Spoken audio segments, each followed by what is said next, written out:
the great scientist, the professor is the center of almost every story. That's natural, since it's the object to tell a human story. There are very few science fiction stories in which the central figure is not the great professor, at least one of the most important characters. The layman writer worships the great scientist as a superman, but the scientists writing scientific have been more than willing to go along. The scientists' description of themselves are either hypercritical or very flattering, one or the other. But recently they've been extremely critical. Of course, they're the only ones that could do it, and science fiction was the only place they could get away with it. Some quite eminent scientists have been writing some scathing science fiction in which they show up scientists. Well, laymen couldn't do a thing like that. It'd just be sour grapes as far as they were concerned. And where else could these men unburden themselves with impunity except by putting their speeches in the mouths of other people in fiction? Well, that's fairly safe. But that's an interesting trend of our times. He says, well, indeed, Thomas Kuhn has recently shown that the history of science is actually fiction, deliberately contrived to make science look good. The history of science itself is the foundation of science fiction. If every problem in science, if every problem has a scientific solution, as following from the Milesian school, you see, then God isn't wanted in any solution. See the original idea? Well, we can't bring God into the laboratory, we can't weigh him, we can't use him, so let's leave him out. He exists in all that, but we can't use him in our calculations. And before you know it, any problem can be solved without him, so he becomes impediment. He just becomes so much useless baggage. Science fiction uniformly describes life in worlds in which science is king, meaning the scientist, a world in which the dream of the sophist is fulfilled, in which there's no room for any but one kind of thinking. This is the one world of John Dewey, which he carried to its logical conclusion. Richard McKenna, a scientist writing science fiction, recently said, I am a positivistic, well, he's a geologist. I am as positivistic a science as you will find. The students blush and hate me, but it's for their own good. Science is the only safe game, and it's safe only if kept pure. The speaker here is of all things a geologist whose business is to reconstruct the past. That's why he likes to write science fiction. Indeed, need we say that any reconstruction of the past is 100% pure imagination, keeping science pure. Well, now, Bacon sold the Western world, it's happened before, but Bacon sold the Western world on the image of the super scientist, who has become the figure of scientific fiction, but never lived in real life. We find it now. He's calm, aloof, dedicated, unswayed, incorruptible, self-effacing, magisterial. Science is a superman, is far above the savage, said Huxley, as the savage is above a blade of grass. Well, compare that with Levi Strauss's book, which shows that it's a lucky anthropologist who can even equal the savages of many a tribe for sheer intellectual power, knowledge, and things like that. But the great science fiction by scientists deals with this theme, and the question, should scientists rule the universe? Who else? Here's Eric Temple Bell. These are some of the science people. In a story called The Ultimate Catalyst. Here, the pure-minded scientist does terrible things to a wicked dictator. This is all right because he takes the scientific view. As an idealist, the scientist is the necessary enemy of all bad people. This is the Baconian image of the pure scientist. And this one, J.M. Brewer, which has had considerable publicity, called The Gostek and the Doshes, it starts this way, and this is deadpan. He's quite serious. Woloshinsky, the great scientist, smiled indulgently. He towered in his chair as though in the infinite kindness of his vast mind there were room to understand and overlook all the foolish little foibles of all the weak little beings that call themselves men. A mathematical physicist lives in vast spaces. To him, human beings and their affairs do not loom very important. He's dead serious. We have a sort of Superman here.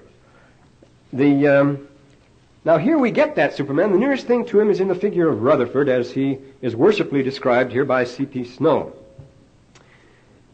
And Rutherford is his hero. He says the tone of science at Cambridge in 1932 was the tone of Rutherford. Magniloquently boastful, creatively confident, generous, argumentative, lavish, and full of hope. Science and Rutherford were on top of the world. Worldly success, says Snow, he loved every minute of it. Flattery, titles, the company of the high official world. He was also superbly and magnificently vain as well as wise, and he enjoyed his own personality. Here, if ever, is the great, lovable scientist of science fiction. What more could one ask for than science on such a level? He enjoyed a life of miraculous success, writes Snow, but then something strange follows. But I am sure, even quite late in life, he felt stabs of sickening insecurity. Now, this is strange, sickening insecurity in this man of all men. And then he goes on to talk about other great Cambridge scientists. Does anyone really imagine, he says, that Bertrand Russell, G.H. Hardy, Rutherford, Blackett, and the rest were bemused by cheerfulness as they faced their own individual state? In the crowd, great. They were the leaders. They were top men. They were worshipped. But by themselves, he says, they believed with the same certainty that they believed in Rutherford's atom that they were going after this mortal life into annihilation. Against this, they had only to offer, he says, the nature of scientific activity, its complete success on its own terms. It itself is a source of happiness, but it's whistling in the dark when they're alone. And he gives some very interesting sketches of the odd ways these people behave. Only scientists dare criticize scientists as demigods, and they only in science fiction, as we mentioned before, and some of them have been pointing out there. Now, J.B.S. Haldane, the only science story he ever wrote, the great British biologist, called The Gold Makers, shows that science as a key to power and gain is likely to become a pawn to clever and unscrupulous men, that the scientist really isn't ruling the roost at all, that he will be victimized just as sure as anything and be used as a tool. And this has become a theme of much science fiction, of course. Julian Huxley, the only science fiction he ever wrote, and he was not his brother, but Julian, the biologist, in a story called The Tissue Culture King. The theme here is the superiority of the scientist to ordinary people and the right of science to meddle with all forms of life, including human. In a Saturday Evening Post for November the 6th, here's this article, "We scientists have a right to play God." And it's by, of all things, an anthropologist. One has a right to play God or play Hamlet or play the organ before the world only if he has the capacity to do so. So the question is, just how godlike is this man's capacity, you see? And so many stories by scientists, fiction, explode this myth of our great capacity because we break down to us, we hide behind our special. Well, I'll read you some passages here and show this. This man is an anthropologist. I wish I should have brought that very amusing essay on anthropologists by Parkinson, of Parkinson's Law. Well, and here's another one. Well, here's a good example of this, you see. But who's the scientist in this case? James McConnell, who is a psychologist, wrote a story called Learning Theory, which also is a very good one. It got a lot of comment. In this, we have a human scientist, a psychologist who thinks he's pretty hot stuff, but there is a much smarter psychologist from Uranus, the planet Uranus, or Uranus if you want. I take one or the other. And he studies him just as a bug under glass. You see, this man from the outer planet is so much more intelligent. Well, doesn't he? Isn't that the hypothesis? If we're the ones who know the answers, if we're the clever ones, we can cut up anybody we want if we're superior to them. And this is exactly the position taken in this story, in this new story of James McConnell, where the psychologist from outer space puts the human psychologist in a maze situation, which humiliates him, drives him crazy, and shows what happens to the poor rats when they're put in there. And what's more, this is the irony of the story.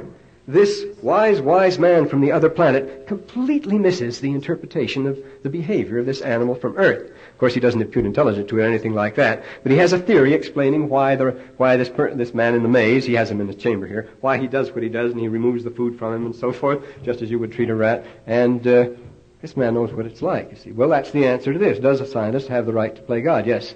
If one scientist is superior to another, he has the right to play God with the other one. Well, everybody knows a little bit about science. We're going to draw the line there. But this is one of the things, you see, now here is a thing in which science fiction performs a useful function. You carry these things to their logical conclusion, to their ad absurdum, and you see what it leads to. This man should have had that in mind. A Nobel Prize winner has published a very amusing story on this theme, A.J. Gordon.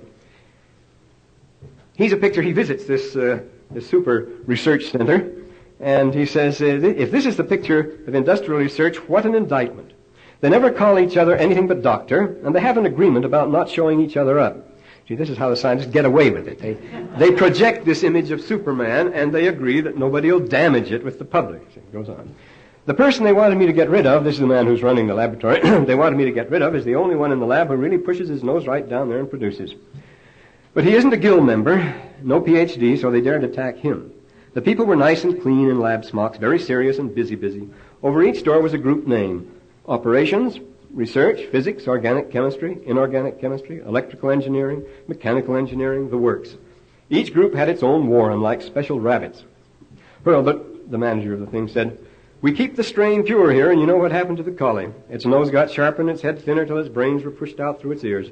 A terrible, terrible thing, but what can I do? They've all got families to support.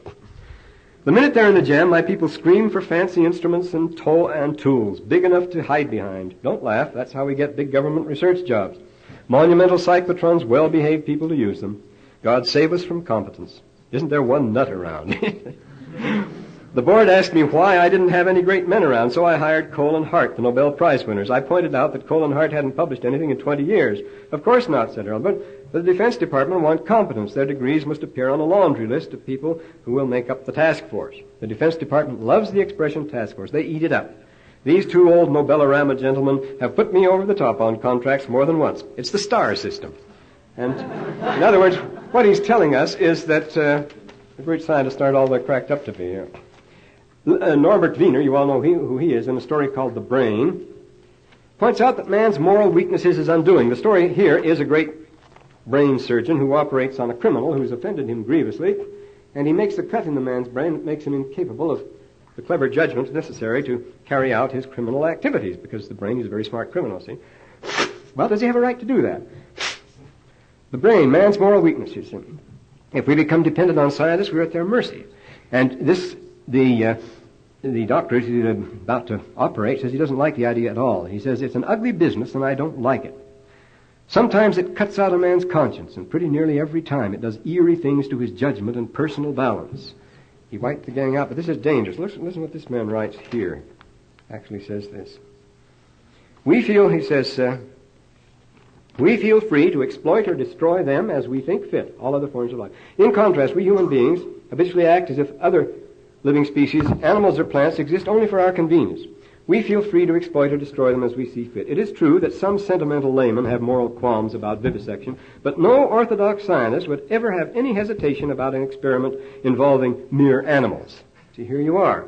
We have the right to play God. Can we do this? This was that terrible story of H.G. Wells. The only one that ever kept me awake. I was a little kid when I read it. The Island of Dr. Moreau, where he does this very thing, you see. He cuts up animals, makes these terrible creatures with them.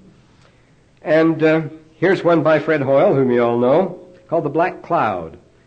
And he says there, it isn't so much the volume of talk that surprises me among the scientists, it's the number of mistakes they've made. How often things have turned out differently from what they've expected. Well, they mustn't let the outsiders like us in on that sort of thing. But it takes a scientist to get away with something like that. And again, Norbert Wiener in a story called The Miracle of the Broom Closet, in which he does bring religion in which he shows that just a little teeny bit of religion may have a very upsetting effect. He says, in a long career extended, is his personal testimony here, in a long career extended over 40 years and 3 continents, I have never met the ideal scientist. This is the ideal scientist we're talking about. To upset a scientific experiment, all that requires is a very small miracle indeed.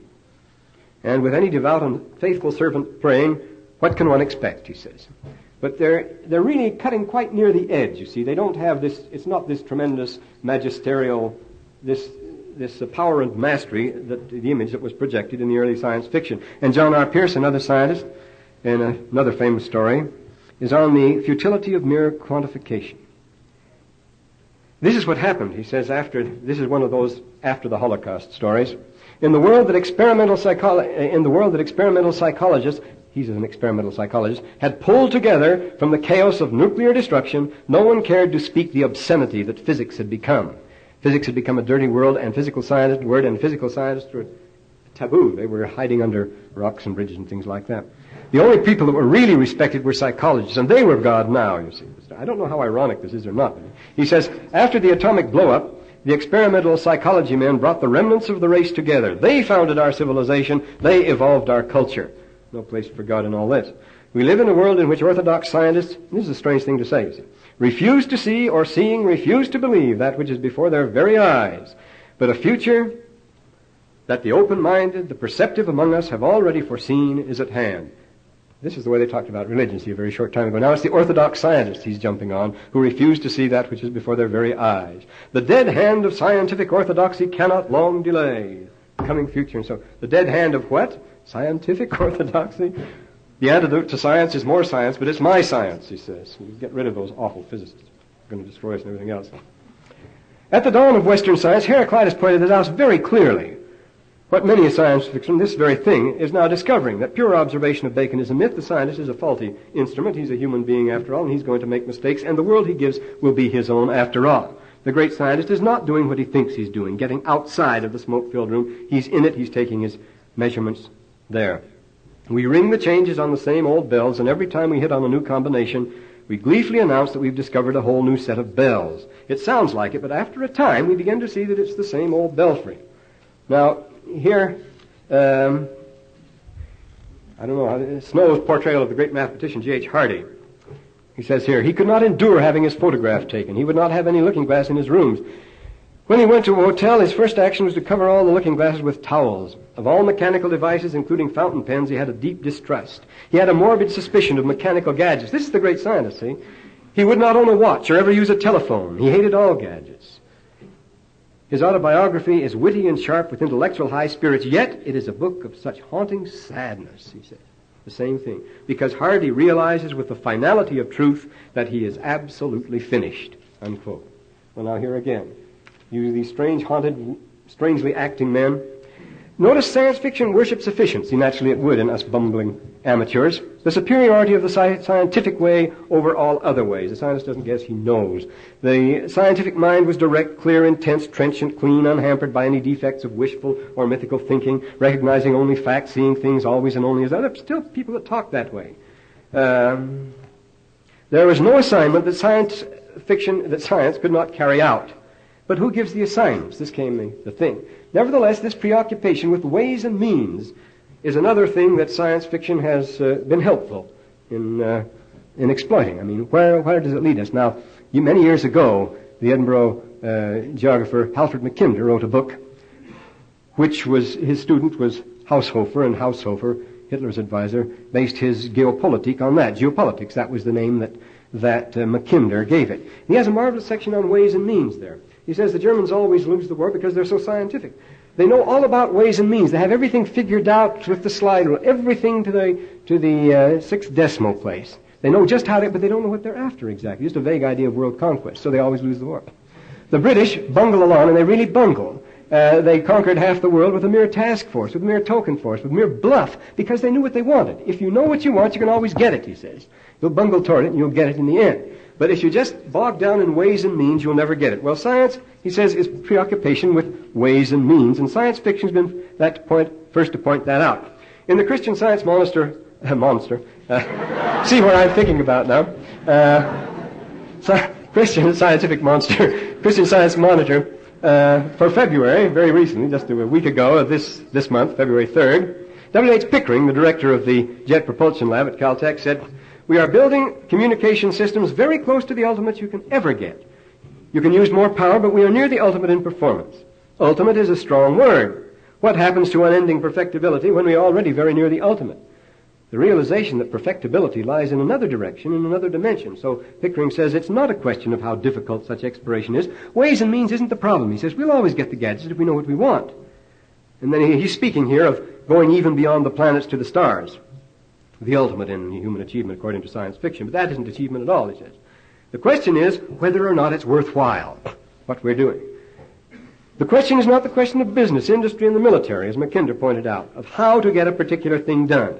But what is it we are after all? When William Morris's student rushed to him with the breathless news that the cable to India had been completed, he merely asked, "Young man, what message will it bear?"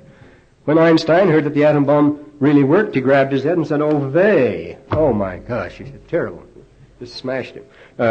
He wasn't thrilled at all. Ted Sirius today is causing a terrific rumpus everywhere. He's this guy who gets drunk and then he can project images on film. Sometimes he can't, but sometimes he can. They've tested him all the time. It seems that he can do it all right.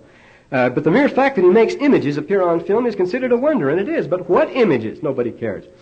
British investigators, since Sir Oliver Lodge, have very firmly believed received spirit messages. But what messages? Idiot gibberings and scribblings. The world makes a major issue over whether Joseph Smith really saw angels, possessed gold plates, or translated Egyptian. But they couldn't care less about what the angels, the plates, and the papyri have to say. For our age, the message is the medium because we've run out of message. A wise German scientist writing very recently in a journal that somebody gave me a subscription to some years ago, a German one called Cosmos, pretty good for popular people like me. He wrote a very good leading editorial there, and the theme was that nothing could be more foolish than for science to do or make something simply because it hasn't been done before and can be done now. A few years ago, this would have been thought rank heresy. But why do we need to make all these things? The important thing, we know we can do it now. Why bother? It's like the hunter who reached such a height of efficiency that he he now uses blanks or doesn't use shells at all, He's not interested. There's a story about that, too. Because it's really not sporting anymore, as long as he knows it can be done. A cobalt bomb can be made. Is that any reason for making it? We used to think, oh, yes, think of the wonderful things we can do. Now, this going forward without knowing where we're going, unable to think of any other goal but more power and more gain through more power, is the way of insanity. And a lot of stories point this out. From tales of ecstasy, then, science fiction, I'm going to hurry up here, quickly turned to tales of terror. Is there nothing in between? No, there isn't. Look at Snow's scientists, great scientists. They're manic depressive. They're either on top of the wave or they're in the dumps. Desperately haunted men. Because you are either going somewhere or you are going nowhere. If nowhere, no matter how great your eminence, how loud the shouting, it is but a brief, pathetic interlude, one moment in annihilation's waste. You're not going anywhere. The stars are setting in the caravan, makes for the dawn of nothing. Oh, make haste. This G. Conklin, in this collection of works by a great scientist, says, very few scientists write science fiction because real science is far more interesting. But the reason they have taken to writing it, first, for one reason, terror, for warning. They want to warn us, and they think this is a good medium for reaching the public. He says it's unfortunate they are not very successful. We're quoting now, he says, real science fiction by real scientists has strong and pertinent warnings on the dangers to society and certain applications of science or technology. And these soon are given up, however, because, he says, lack of impact of their first efforts at education through fiction. They think that this is their duty to the public, and they try their hand at it. For some reason, the stories don't cause the flurry they might, so they follow. But he says, no practicing scientist until well into the 20th century ever wrote science fiction. And then this little book here contains at least 75% of the science fiction written in English by science, but they're writing to warn us now. Science fiction has failed in the greatest promise of comfort and joy. Even Wells' scientific fiction becomes fascinating only when he turns his attention to the sinister and appalling. The scientist becomes the mad scientist before you know it. As in The War of the Worlds, the Island of Dr. Moreau, and so forth. If science fiction can show us no convincing glories ahead, at least it can give us this comfort and warning, and it's a dismal message. Now, if John Jacob Astor in his 19th century story could only think of aliens as inferior and dangerous, something to be met with guns, combat is the theme, and of course it's remained that to Tarzan and Doc Savage and all the rest. This is called the Bug-Eyed Monster, or BEM school of science fiction writing, which has the greatest appeal to adolescents and once dominated the pulps. We are told it is now spurned by the better class of science fiction writers, but don't you believe it. They're in there as hard as ever.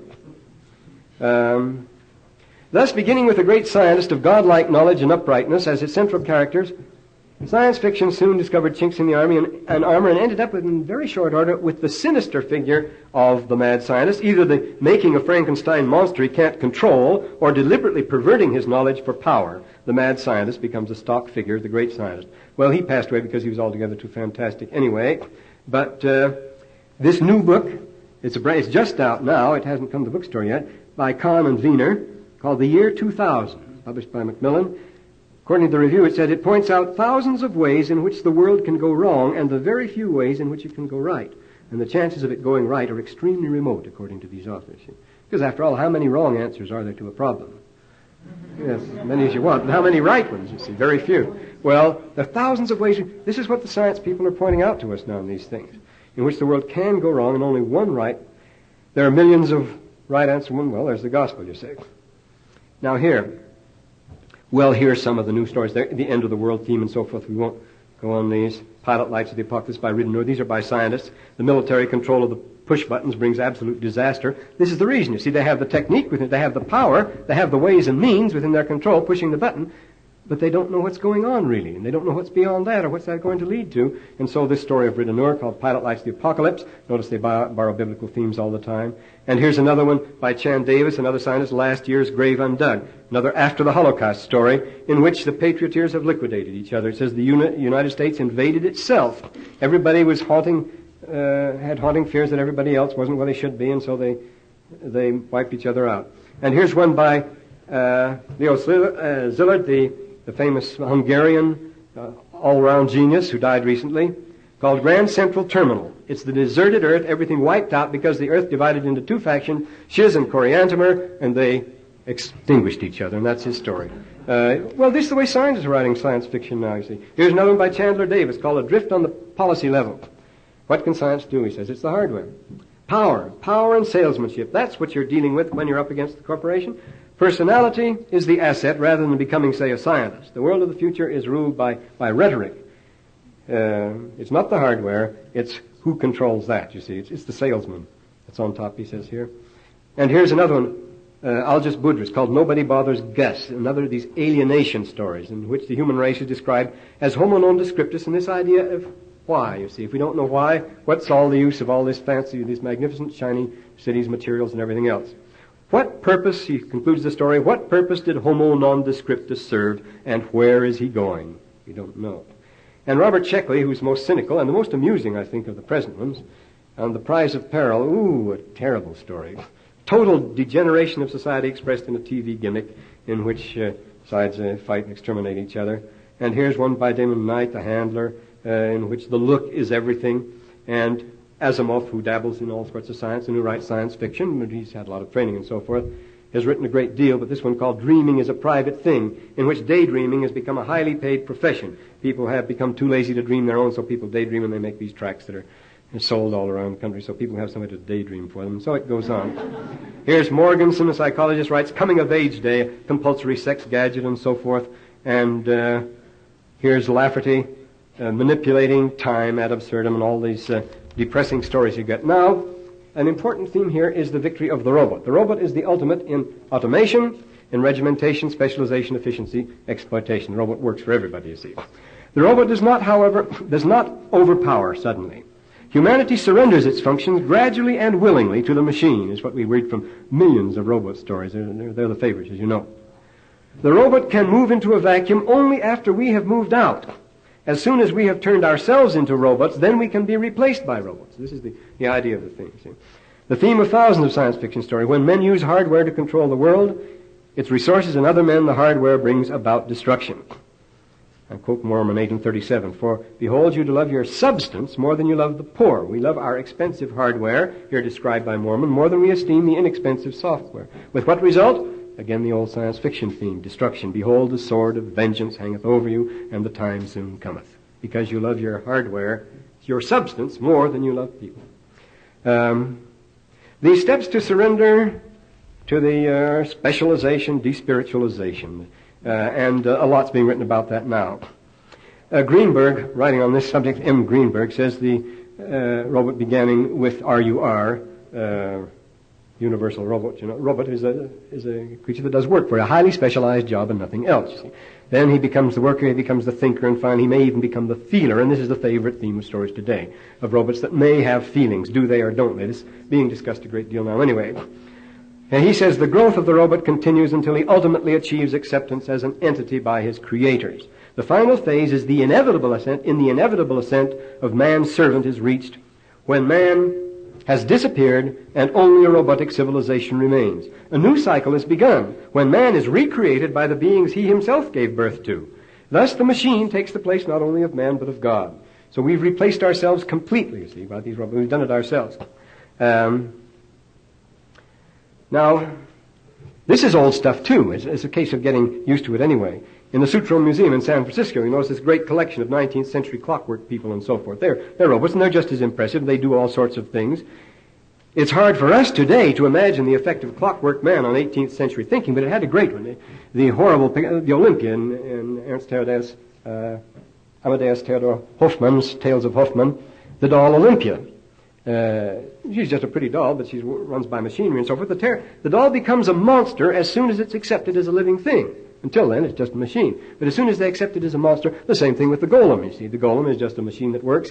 But when people regard the golem as a personality, the golem becomes the horrible object. This Frankenstein, the same thing. The tales of Poe and of Oscar Wilde even, and of course Frankenstein. The monster is not a monster because of size, or it doesn't have to be terrible looking. I say the doll Olympia was a beautiful object, but it became a very terrible thing when people took it seriously. Writing in the Science Journal for June last year, the editor says, There's no danger of machine personality devaluating human beings or man suffering loss of innocence by understanding his own mental workings. The real danger, which is very serious, is the programming of people to behave like computers. It's all right to have, and this is what comes first, of course. And then he cites the case at the University of Michigan, where students have been conditioned to react to mere numbers with intense anxiety and other emotions, and to have programmed dreams and so forth. And he says, if I were the parent of one of these students, I should be raising hell. I am shocked that the University of Michigan tolerated this. A contrast to this, Rudolf Anthus cites the case of an Egyptologist. There's a pharaoh in the old, well, it's a well-known story, a pharaoh in the Old Kingdom. More than 4,500 years ago, a magician had performed that favorite trick of Egyptian scientists, namely replacing the head of a decapitated goose or duck so that the bird could give a couple of quacks. It can be done, actually, and this was considered a great thing. Someone of the court asked the king whether the magician whether the same could be done with a man, and the magician said it could. It was suggested that the thing be tried on a criminal who was sentenced to be decapitated anyway, but the king very indignantly vetoed it. He says, we don't do these things. The man may have been condemned to death for crime, but it was his prerogative to die with dignity, to pay the price and no more. Human beings are not to be subjected to this sort of thing, to be stooges for clever lab demonstrations.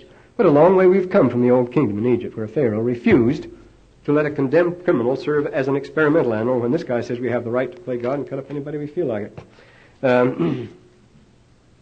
And here, in Asimov's very popular story called Lenny, the idea, he says, robots must be specialized. A versatile robot is a monstrosity. The point is that Lenny accidentally gets programmed the wrong way and begins to get human feelings. And this is the point of the story. But this is the whole business. An industry, we're quoting Asimov, an industry tells us what it needs. A computer designs the brain, machinery forms the robot. But the same industry also wants the same type of man, one reliable as the robot to do certain things and nothing else. And this is the theme, of course, of many things. So we're just taking his place. How science is weak and so forth. There are now here's some figures for you. There are now 60,000 computers in the world, 40,000 in the United States, 3,000 in the United Kingdom, all built within the last decade. Also, Zara Colburn, who was hexadactylus, 6 fingers on both hands, sort of a freak, you see, extracted the cube root of 413,993,348,677 in 5 seconds. Needless to say, in his head. Here we have a real science fiction figure, a physical and mental freak. Is the world any better off because of him? I don't speak disrespectfully. At the beginning of his famous discourse, Isocrates asks, if every athlete in the world could run twice as fast as he does, lift twice as heavy a weight, jump twice as far, hit twice as hard, etc., would the world be the least better off for efficiency? The world doesn't exist for specialists.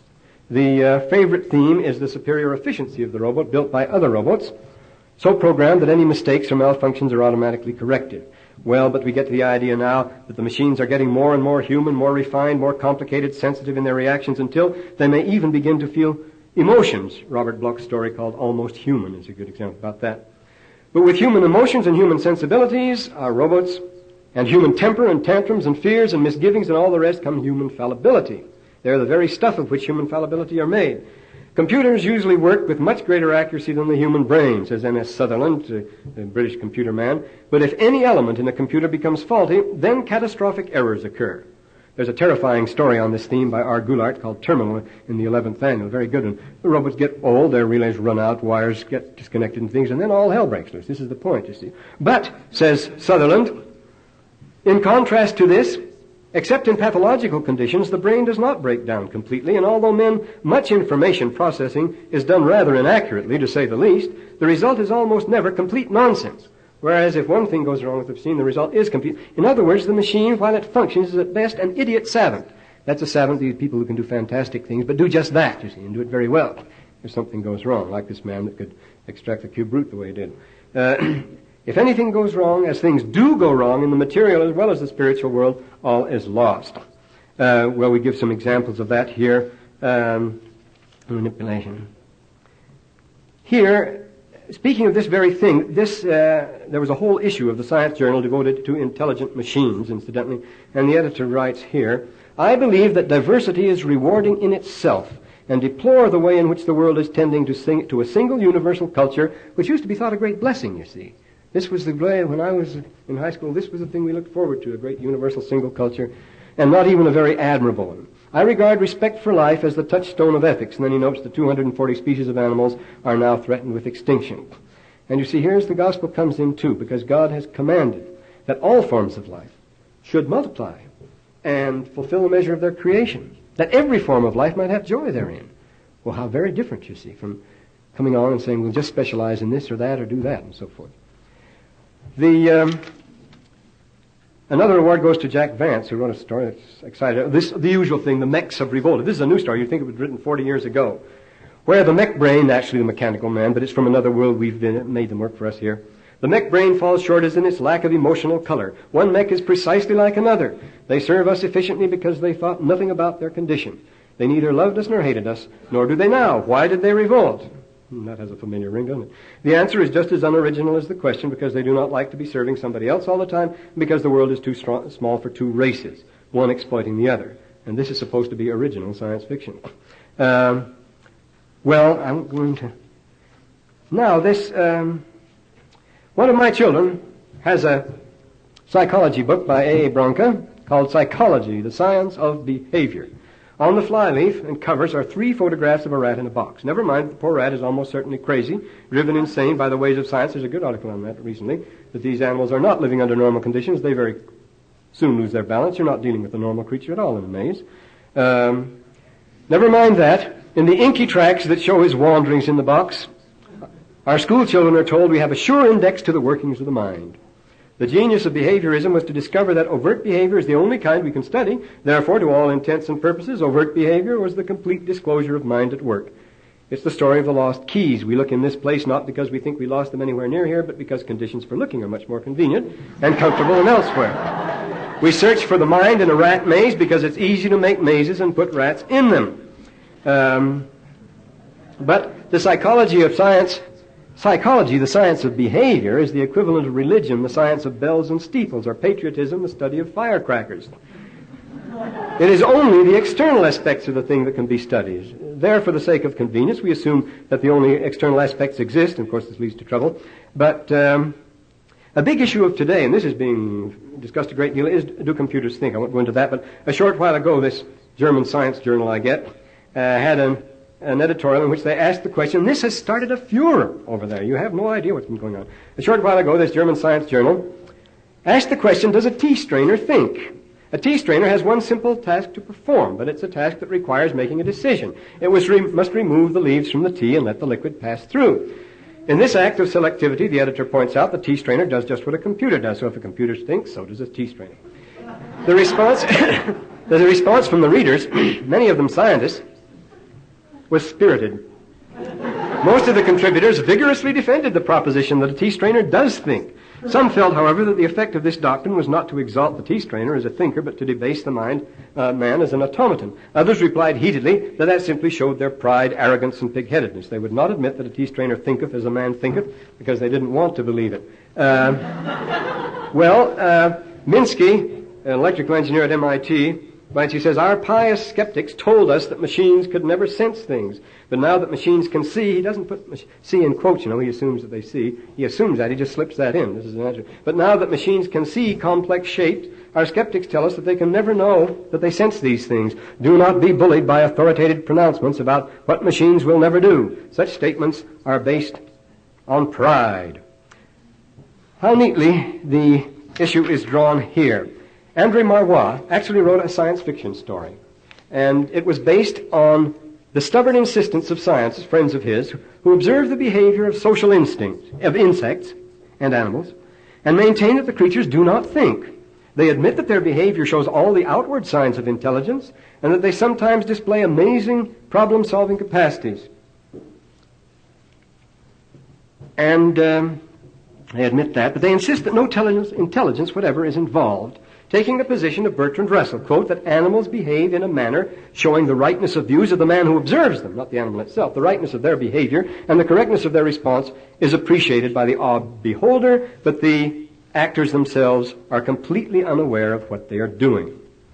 Now, these same scientists who unhesitatingly and emphatically insist that animals do not think, in spite of the clear thought patterns implied in their behavior, insist just as unhesitatingly and emphatically that machines do think, because of the thought patterns implied by their behavior. The electric eye that opens the door for you at the supermarket is able to think in the best Watsonian sense. It gives a useful, sensible response to a definite stimulus.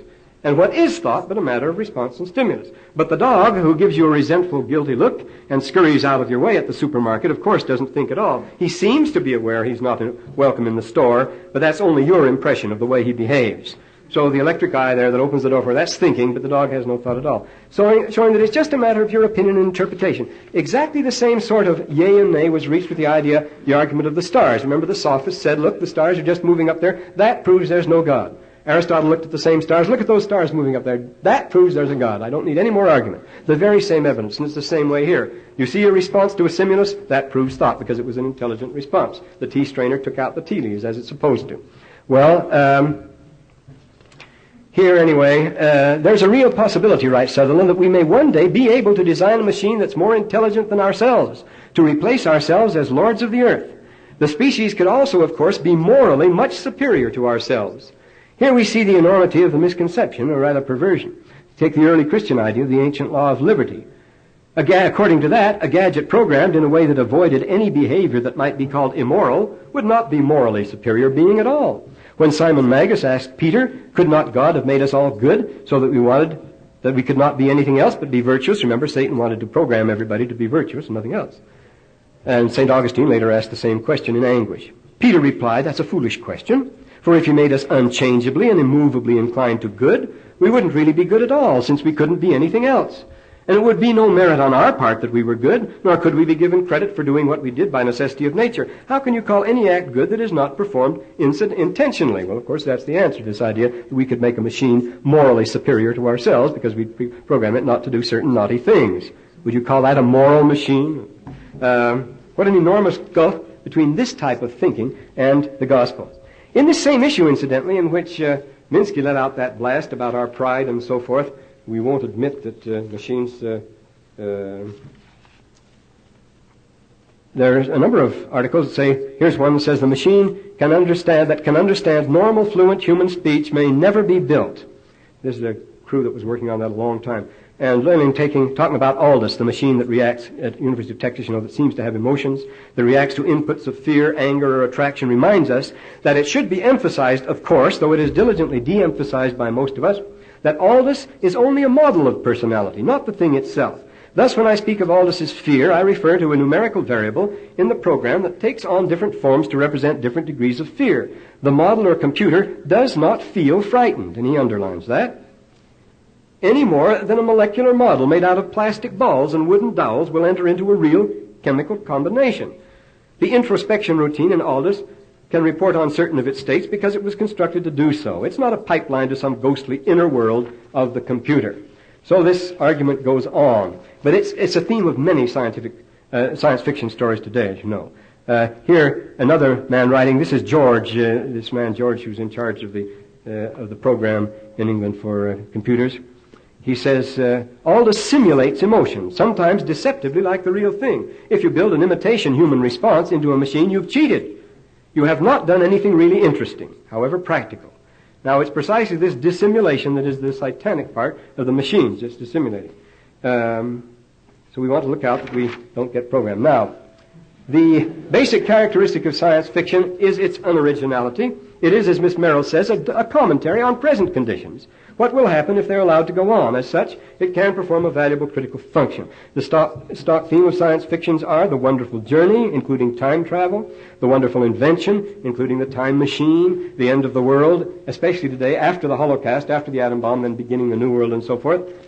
Big and little, we mentioned before, mere size, the conquest, the war of the worlds, galactic empires, strange visitors, including the bug-eyed monsters, and visitors better than people on our world. A story called Susan that got a lot of comment. The duel is a great favorite today. Magnificent fighting machine, dueling to the last and wiping out, you see. Nothing else to think of but that. The duel, all kinds of duels, the last survivor, lights out and so forth.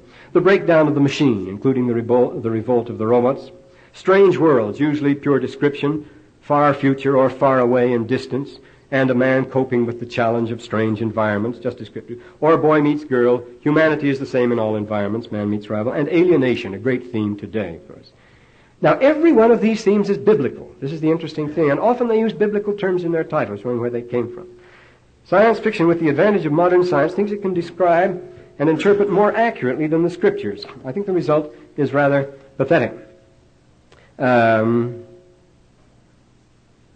So this is what's happening today. Now, this Aldous, who's editing the stuff in the latest anthology, says this. This is this one here. He says they're really running out of ideas. They've run out. We have nothing to offer anymore.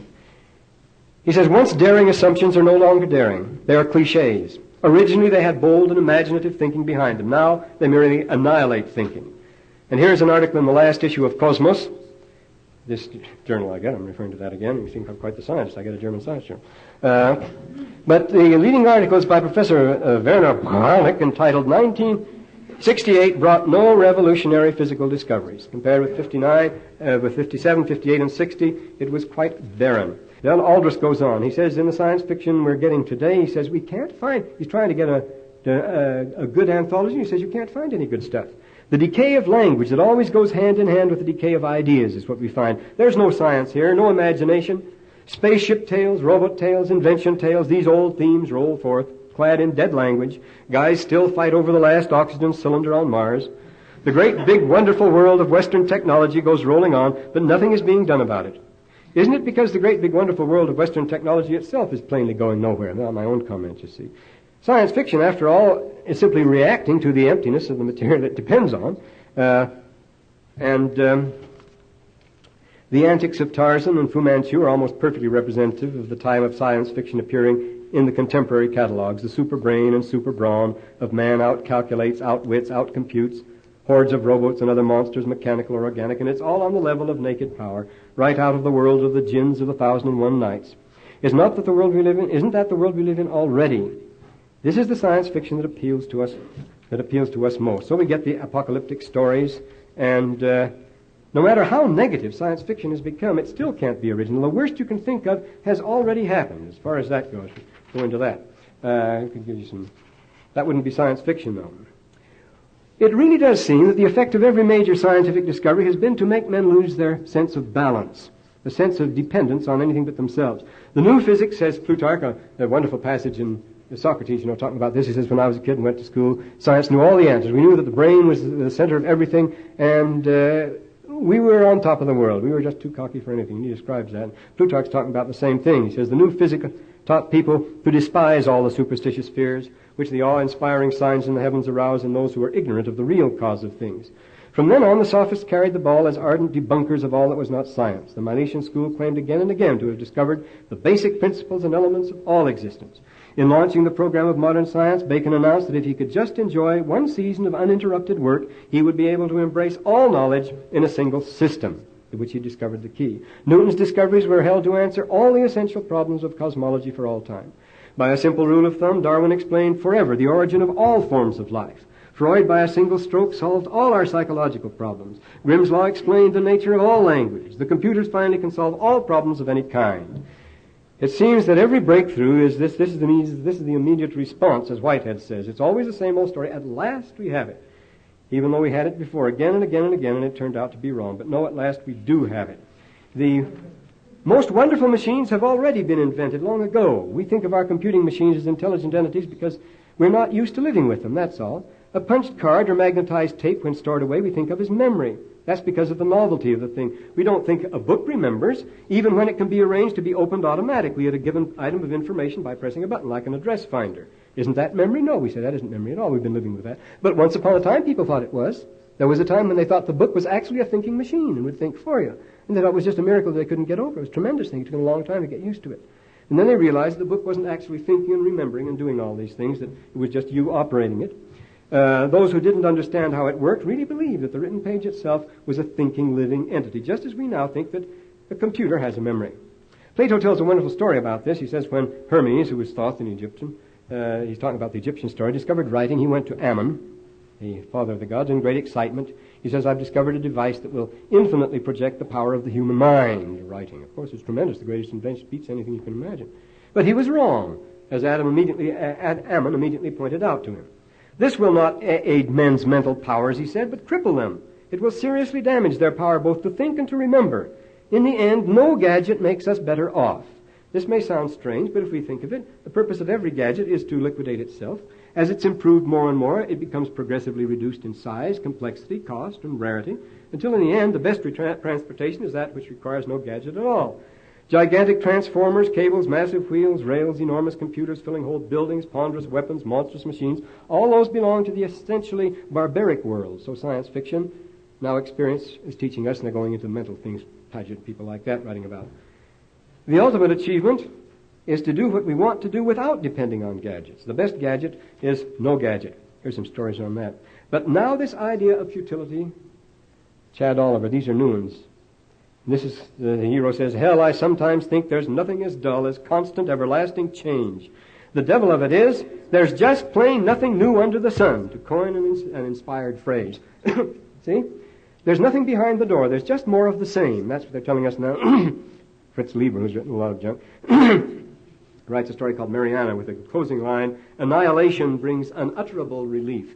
The idea, a favorite theme of Heinlein and so forth, when we solved all our problems, so we've licked the biological problems, we've even licked the problem of death and so forth, and then what do? We sit around and we're bored to tears, yearning for death. The only problem, the only thing we're trying to get now. Because we have nothing to live for anyway. See, without the gospel, it's complete hollow. This is the surprising thing. And more stories on this thing. One called Traveler's Rest by Masson. There's this perennial war going on in the world all the time. Ordinary people bothered little about the war. Their spare mental energies were spent in a vast selection of play and ploys, making, representing, creating, relishing, criticizing, theorizing, discussing, arranging, organizing, cooperating. Well, that sounds like living. But it's all busy work. It's meaningless in the end. The theme of the book is futility.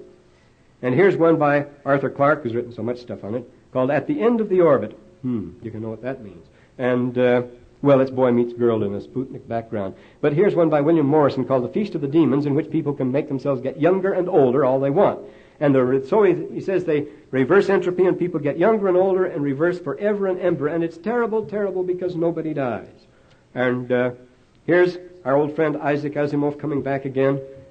The eyes do more than see is the title of this story. There's nothing behind the door. He could dare manipulate matter before the assembled energy beings who had so drearily waited over the eons for something new. He fled back across the galaxies on the energy track of Brock, back to the endless doom of life. The energy beings could no longer weep for the fragile beauty of the bodies they'd once given them 1 trillion years ago. The worlds lose all significance. Notice, back to the endless doom of life. You're doomed just to more of the same. So when we go out in space, what do we find? Just more of the same we find here anyway. It's not as good. And what a disillusionment. So the splendors and high hopes soon shot their bolt and fizzled because they had nowhere to go. Science without religion, like philosophy without religion, has nothing to feed on.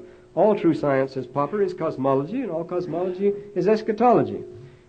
It's my contention that any branch of human thought without religion soon withers and dies of anemia. In the symposium Life on Other Worlds, sponsored by the Seagram Whiskey Company, such sciences as G.B. Kistiakowsky, D.B. Michael was a big thing. They got it up to 1965 it was. Harlow Shapley and others, Otto Struve. They went out of their way, every one of them, in a speech to show something that had nothing to do with the case, namely that the existence of life on other worlds at last is the definite final proof that we needed to rule God out of the picture.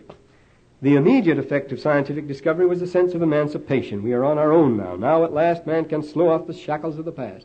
God was all right for our ancestors, but we certainly don't need him in our calculation. Man is at last the master. A great deal of scientific experience as well as science fiction has shown that way madness lies. So this is a faith-promoting discipline after all. It's a wasteland, a heap of slag as far as the eye can see. Joyless, endless, monotonous, repetitive, empty but cluttered. A haunted universe. When we think that this project started out as a joyful and confident search for the best world or worlds that the human mind could conceive and bring into existence, and after generations of untrammeled and soaring imagination, this desolate city dump is what we've come up with, well, it just shows how far we can get without the gospel.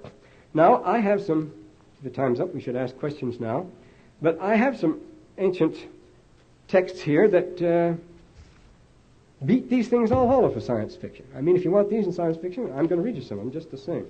I'll read you a sampling of each one. These I've taken from, this is from the Berlin manuscript. It's a Syriac text. Here's the newly discovered epoch from Abraham. And here's from the Clementine. And here's from the Ginza. That's early Christian Mandean. Some of these are very good. I think they're good science fiction too, so I'm going to read it to you anyway. Make this a recital, after all. Instead of discourse. Now, I've kept this quite as literal as possible, but of course I'm loading the dice all along here, you can well imagine, and so I'm doing the bossing. But, no, you can find out. This has been, this Berlin papyrus has been edited by, I have a copy of it upstairs. I have a Xerox of it, so if there are any questions, you can come and ask about them. This earth is littered with remnants, leipsana, it slips into the Greek word leipsana, with remnants of other worlds which have been mixed up in earth fire in places where it is still impossible for plants to take root. There are desolate places on the earth. He's talking about the forms of creation. This is supposed to be the Lord talking to the apostles, incidentally, showing how fantastic this is. Now he says, they asked him, but what about the material that is still out there in orbit? The apostles asked the Lord. And he says, they still surround the earth in the sky, but they are not brought down into the common crucible. The word used is trench. There's a sort of circulating trench around here, and as matter is required, and according to weight, it's drawn off from this, and it's being purified by this circular motion here. And he says it's first poured down upon the earth and then swept together and thrown into a pit, a sort of crucible. This is so that the fumes, this is a passage nobody understands, so the fumes can mount up and mingle with yet more elements which are to descend. Some sort of a process of feedback of some kind here. And then he says there's space waters out there too, but they have to be purified of certain poison elements of outer darkness. The idea that things that come from outer space are poisoned and must be decontaminated before they can be used in this earth is meant constantly in these old documents. This, incidentally, is from the 1st century. It's very early Christian doctrine, early 2nd century. Great advantage came to the earth when these fragments or vehicles, they may be called fragments or vehicles, were scrapped in the heavens. They were turned into junk because they were the remnants of other worlds. They're to be used again. They were swept up from earth and cast out to circulate among the worlds, where they would follow certain laws that would get them in motion again. There were various disposal areas. The Father emptied the 3 vehicles or vessels. Manjura means elements, actually. Manjura is the word that's used here. The 3 elements or vessels, or what you call them. The Father emptied the 3 elements. They are, namely, water, dark, heavy stuff, and fire, which have to be used in all these processes from heaven. He empties them together in dumps at the edge of the firmament, or else he pours them out upon the earth. After that, they'll be swept away from the earth to some other place. Each is a deposit of stuff being poured out in a particular place where it's to be kept until it will be needed. And again clothed with the 3 forms of wind, water, and fire, which are the 3 great forces of metamorphosis and erosion that make a world. So you notice, wind, this makes erosion, and heat, and water. Wind, water, the 3 great erosion forces. When they're used in a solid body, then he says we start making the world. Well, this sort of stuff you can dream about, you know. He revealed to me that this earth was established, how this earth was established, how the sons of light came down in ships and purified the light and removed the slag and the aporoia, the stuff that is poured off. That's the slag, the aporoia, the stuff that melts, the scum that's taken off. What do they call it at the mill, you know, slag. To a dump, they move it to a dump.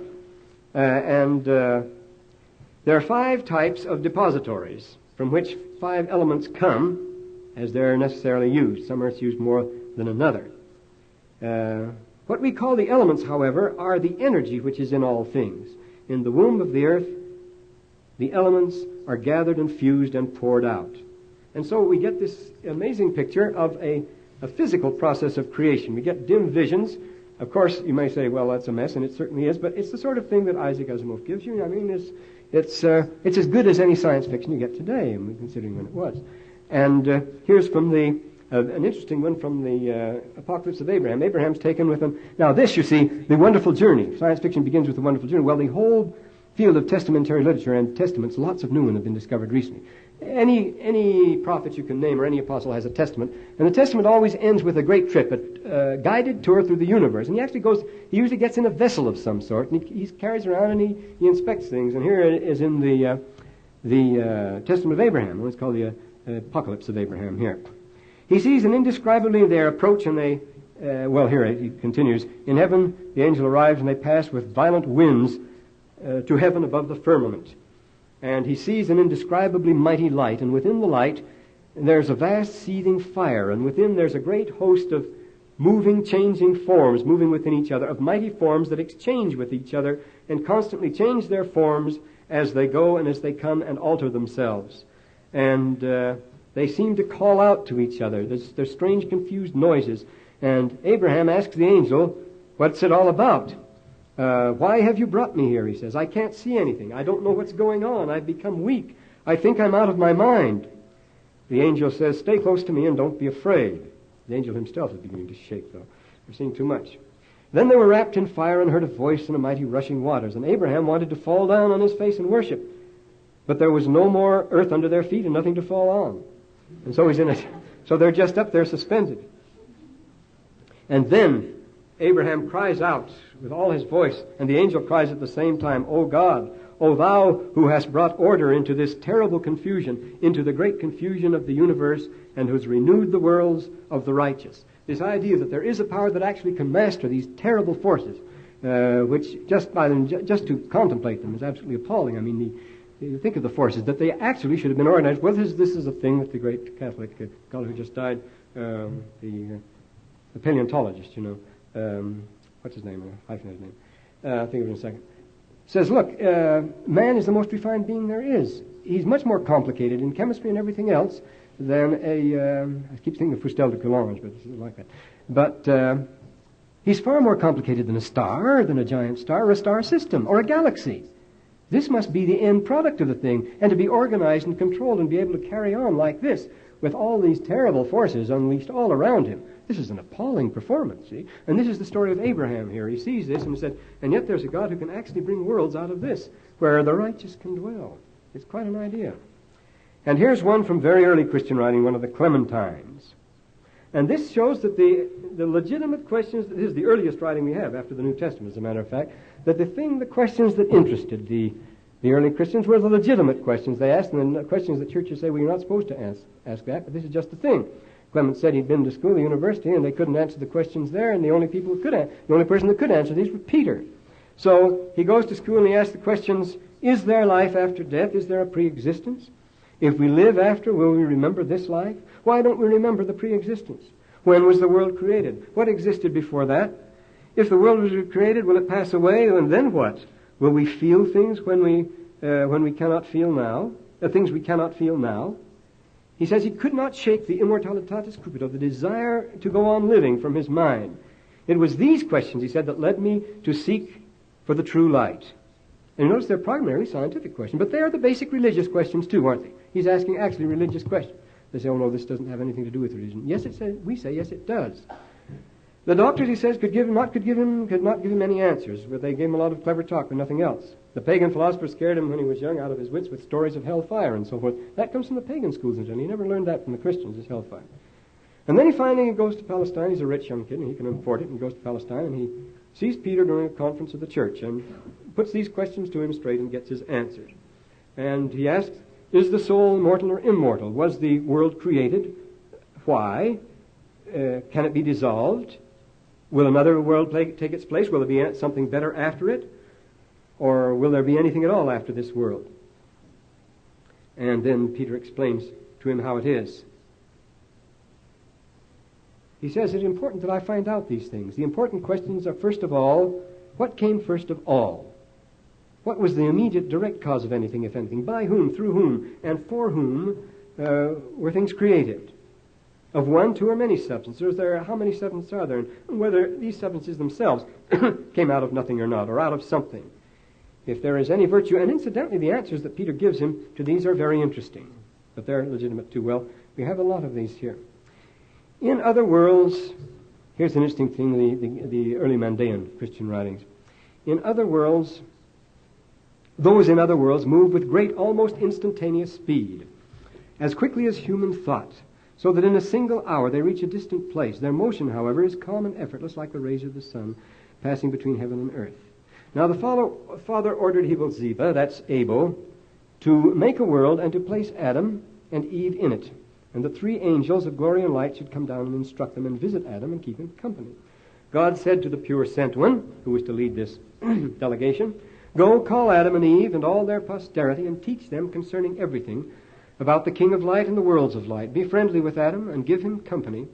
And give him company, you and the two angels that will be with you, and warn them against Satan. So the three angels are instructed to go down and teach Adam the law of chastity.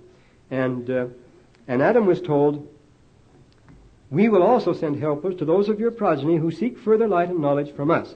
And this was the principle that was given to them. But this business of the beings visiting the other worlds, now there's a lot on that. Here the evil one complains about this. Here another version says, he sent down the sent one to help men and to help them get back to his presence where they had come from. And he spread a table for Adam and Eve, and he instructed them there. And then the evil ones complained, and they said, the children of men have taken over the earth. They are strangers who speak the language of those three men who visited them. They've accepted the teachings of the three men and rejected us and our own world. So they plot against us. And they say that Mandadahaya is coming to give them aid and support. The evil ones say, these three men are in this world, but they are not men, but they are beings of light and glory. They're trespassing on our territory. They have come to this little Enosh, this little man who is helpless and alone in the world. After leaving this world, and they to come to this man who is helpless and alone in the world to instruct him and to give him an advantage over us. You see, the evil ones complain. Well, this is the very stuff you read about in science fiction all the time, but it's written up beautifully in these old sources, and there's so much of it. With ships with ropes of light, with crews clothed in light, is laden with the treasure, and it's going from one world to another, and the evil ones waylay it, they pirate it, and they came out of I do not know where. This is the pseudo-Thomas, a recent and very old discovery. The evil one came out of I do not where in his ship, and he hijacked the cargo and divided up the treasure among the worlds over which he ruled. Now, this is your galactic empire motif, you see. The world over which he ruled. He planted precious plants in those worlds, the plants he had stolen. He fixed precious stones in their firmaments, and they gloried in their stolen finery. Well, God found out about that, and he sent a messenger to get back all the stolen stuff and replant the plants in their proper worlds, for which they'd been destined in the first place. And this is described in very physical terms. And he says, prepare your people to receive and reclaim and disinfect all this stuff that they've stolen from us so we can put it in the worlds for which it was designated. And this messenger is reason. He's the son of light himself, but he is a real person. And so he goes back and he gets the stuff back and puts it in the worlds where it belongs. But see, it's in this borderland between Scripture and... now here we have Coptic stuff. There's a lot of Coptic stuff on this particular... Now here, for example, how realistic this is. From the place of your inheritance, Spirit Adam is told here, from the place of your inheritance, the sun will look like a little tiny grain of flour. That's how far away it is from this sun, he says. And there's nothing. The distance between the other worlds is vast, and their size is enormous, and there is a hierarchy among them. And every one of these worlds is ruled on a single pattern, however, though no two of them are alike. There's always a governing body of 12. Wherever you go, every topos has 12 rulers over each part. And each world, whether it's awaiting occupants or whose names have not yet found their place or have not yet been assigned, or whether it's already occupied, is governed on the same plan. And every kingdom requires a space, it says. So we have to go down and find a space to build a kingdom. Well, it goes into all these things, and there's some very intriguing things here. The number of it. My father laid his hand upon my head and gave me the name of Hibble-Jabba, and he created for me a world containing 10,000 times 10,000 light worlds of light with 360 mighty inner Jordans, and every one of these had 360,000 Uthras, and every Sakina had 360,000 Sakinas, and every world was different. It gives us descriptions of these various things.